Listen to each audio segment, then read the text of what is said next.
من الأخبار أيضا المثيرة للدهشة هي رياضية في ميسي الصغير، يعني يتحدث عنه العالم كله.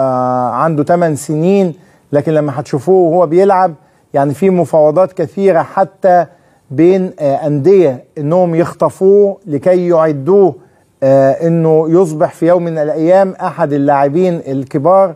ده اللي احنا شايفينه، ده ميسي الصغير 8 سنين أرجنتيني، والعالم كله بيتصارع عليه لأنه اللاعب المتفوق كنز. زي ما انتم شايفين الولد مع سنه مهارات فائقة، وده يخلينا حتى نقول فين اكتشاف الأطفال. كان في عندنا مدربين بيكتشفوا الأطفال اللي عندهم مواهب.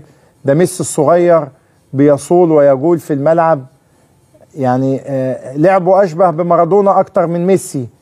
يعني هو ملقبينه بميسي على اعتبار أنه أرجنتيني، والولد تتصارع عليه الكثير من الأندية عشان ياخدوه. قالوا هناخده بعد 5 سنين، يعني ممكن يلعب في البطولات الكبيرة وهو عنده 13 أو 14 سنة، لأنه مهاراته تفوق سنه بكثير.